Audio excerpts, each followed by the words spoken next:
G Money Pacific Push Taste Radio Dash Radio. And today in the Beach House, we have a very special guest, man. Chicago's very own Taylor Bennett, who's getting ready to release his highly anticipated project, Coming of Age. Yeah, man. What's up, man? Thanks for having me. I appreciate it. Yo, you blessing us. I know on the radio they can't see you right now, but when the video drops, they're going to see that $1 million smile. My dog. I appreciate that, man. Definitely, man. Yo, you've been releasing mixtapes since high school.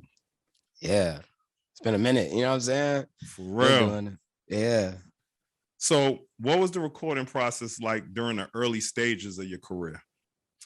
For the early stages of my career, it was interesting because, you know, I'm an independent artist. So I was always thinking about how much time I had in the studio. It was either recording in the closet at my friend's house and then losing the quality of the audio, or spending the money and then possibly losing, you know, the time frame that I have to try to make something right, you know? Mm-hmm. So early stages, it was a lot of quick sessions or very long sessions. And I think the thing that it did for me the most was that it let me see the ideas that were possible, you know, so the places that I could go, the music that I could make. And although it didn't sound like that, that was inspiration, I think, enough for me to continue going. And as I got to improve, you know, whether it was having a better budget for the studio to go to a nicer studio and have better quality, I got to see those other aspects of, you know, my talent grow, as well as my business. So that was like the early days for sure. How old were you when you dropped the first tape? When I dropped my first tape, I was 13 years old. Sheesh. I was 13, yeah. 26 now. In the game. Huh? For real. Coming to age is coming soon. So for real, man. Super soon. This Friday to be exact. You know, we tapped in. We are tapped in. So was the American Reject your last full body of work? Yeah, man. The American Reject was my last full body of work. I was really happy with it, man. We got to, you know, collaborate with some big artists. Shout out to Ty Dolla $ign. Shout out to Soraya.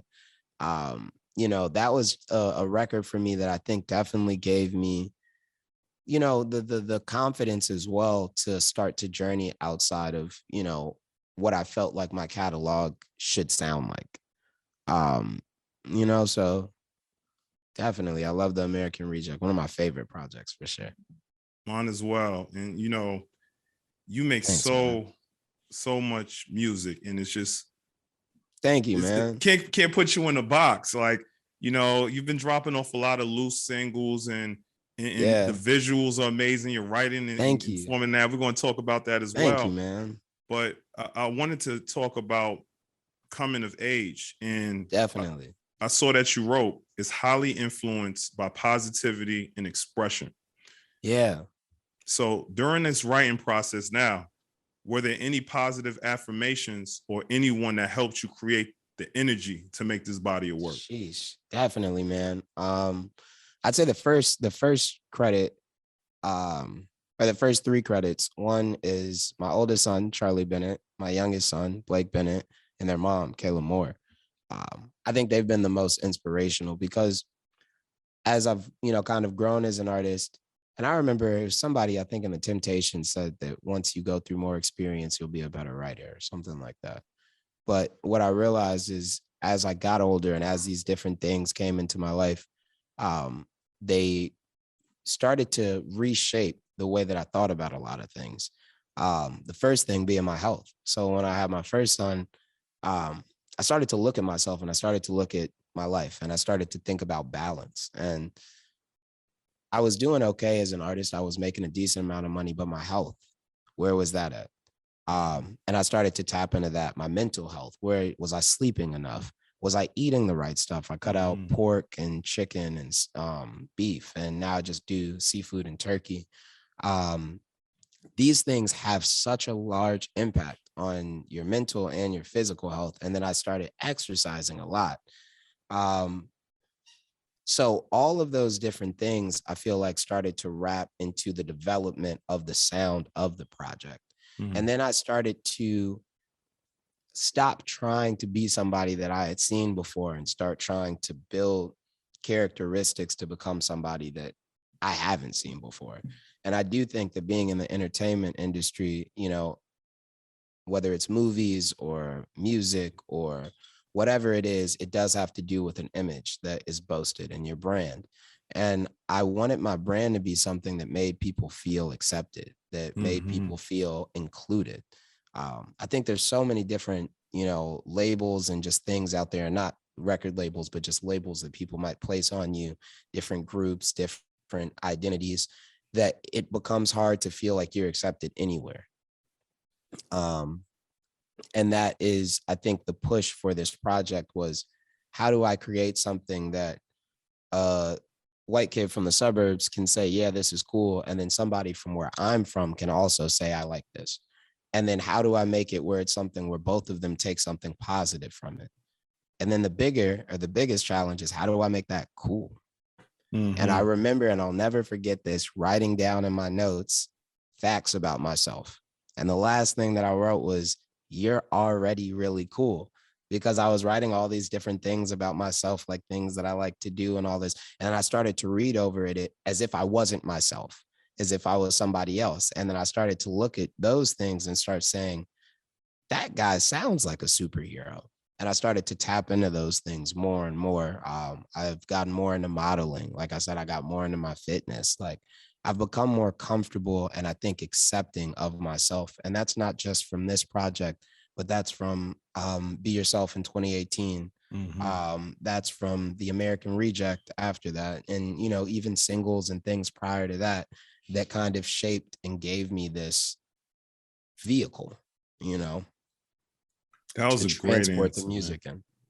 That, Thank that, you, that, man. I appreciate it. and you touched on it, because I was going to ask you, when you dropped that in 2018, it was ahead of its time, and for the culture. Thank Be you, yourself. man.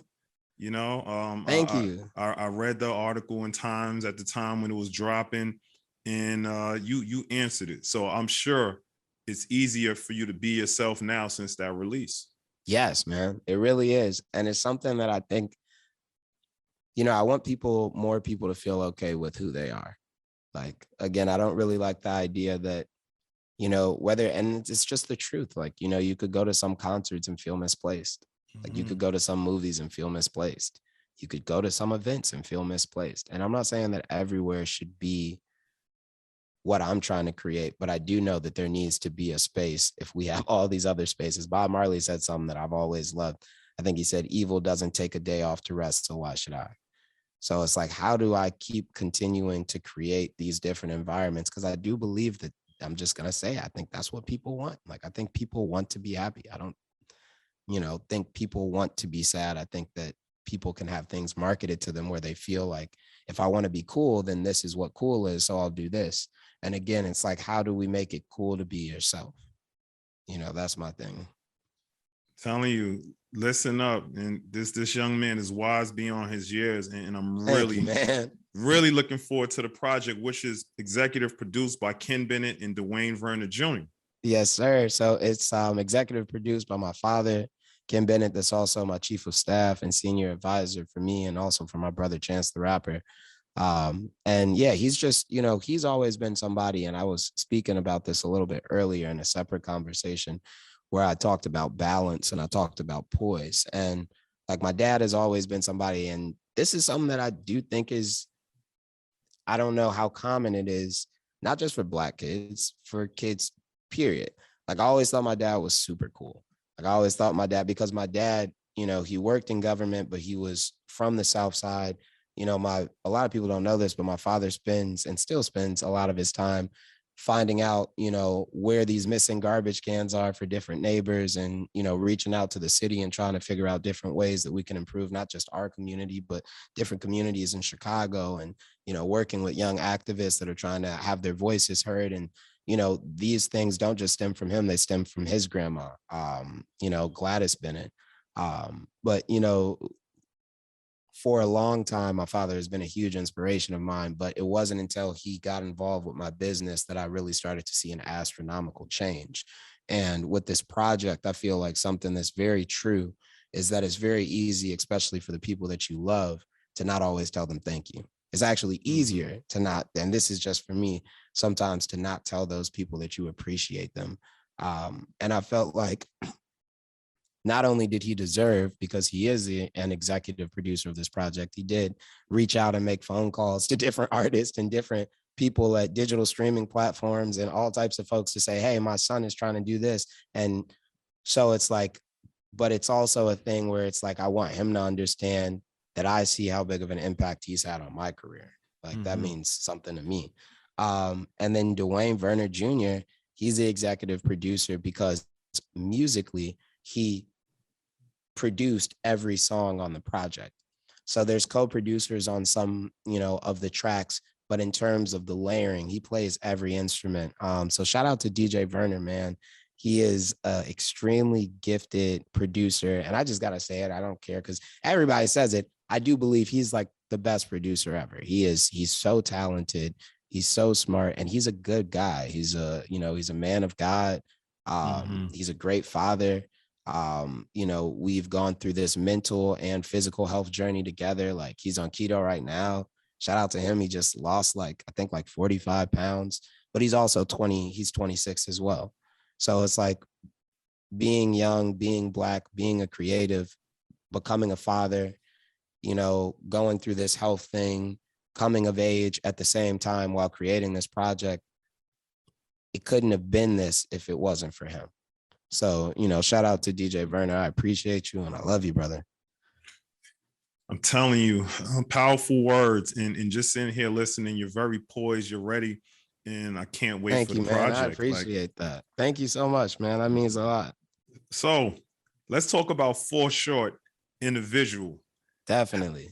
How did you come up with that concept? It was a little bit of Liam Neeson in that going on right man, there. I love it, yo. You want to know, my pops, who, again, executive producer, also my best friend, he used to love, there's so many different awesome movies. So we used to watch, Blade was a big one. The Matrix was a big one.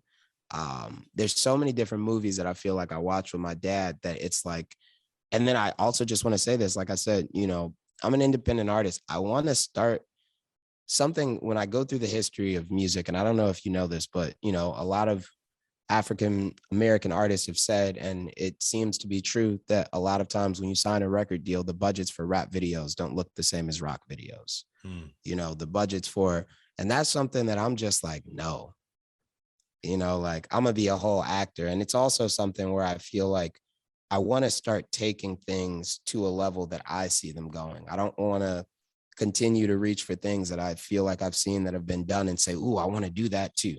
And I think a lot of times when we see success, it's not as easy to understand what goes into it, but you see the results and you kind of chase that. So my whole thing, especially with the music video, was I want to be myself. I want to come into this project and this music video with people saying and being surprised, not just at the music, but at me.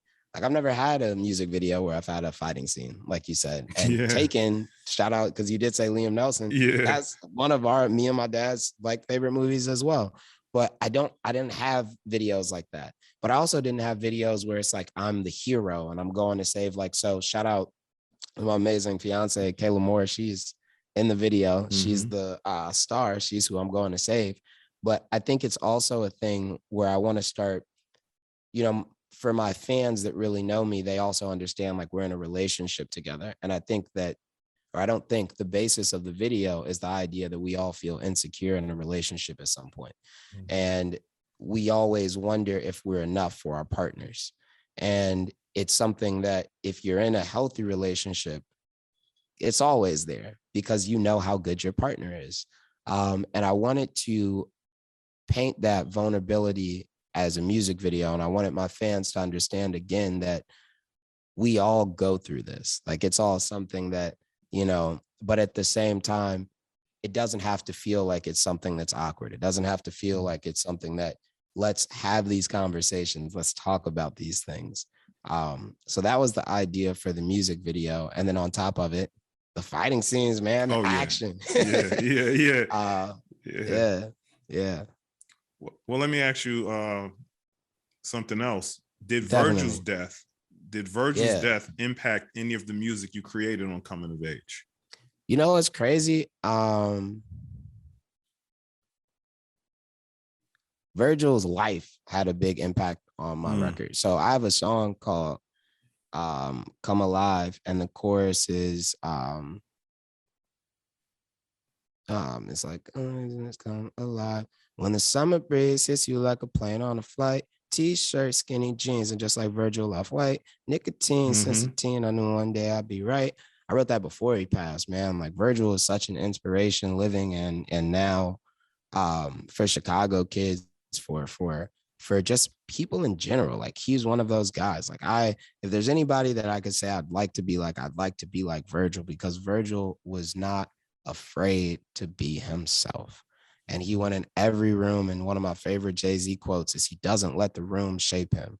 Every room he walks into, he's Jay-Z. And that's who Virgil was, man. Like you could never catch him at an off time where you felt like he was either being Hollywood or he just wasn't in focus, in grind mode. It's like he's one of those people that it's an honor to be around, because you know that as hard as he's working, some of that must be rubbing off on you, even if you're just standing next to him. And he had a lot of people that wanted to stand next to him because he made people feel stronger when he was standing with you. So shout out to Virgil, man.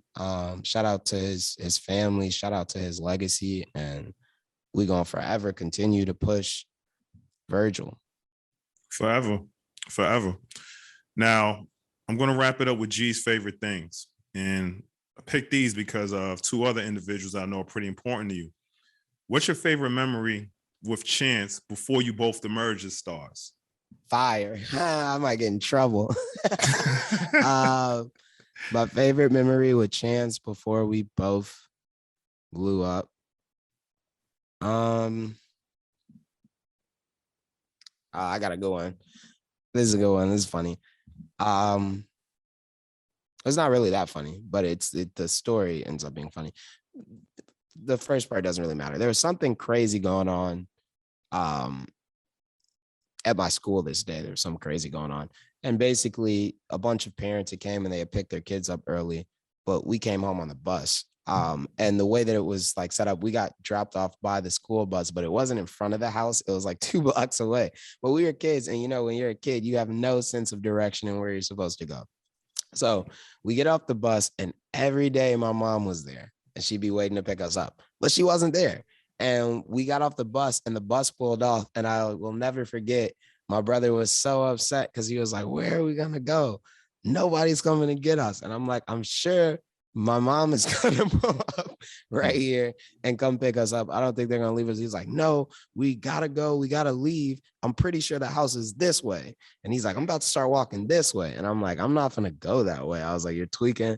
We should just stay right here." Imagine that. I'm like, to give you the ages, I had to be like, I was in kindergarten. So maybe I was like 5. My brother was in like 2nd grade. So I don't know how old that made him.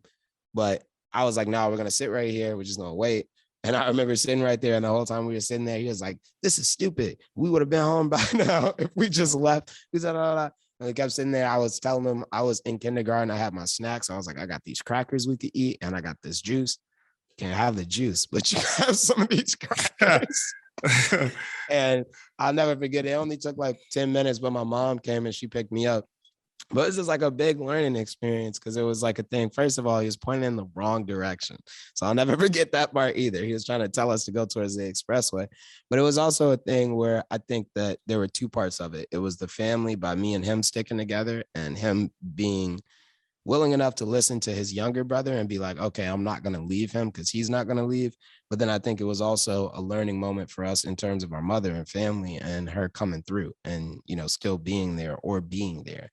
And, you know, I think with family, even once we get famous, sometimes my brother might feel like I'm finna leave him somewhere. I might think he's finna leave me somewhere. But I always remember like, no, we would never leave each other on this corner right here because that's who we are, you know?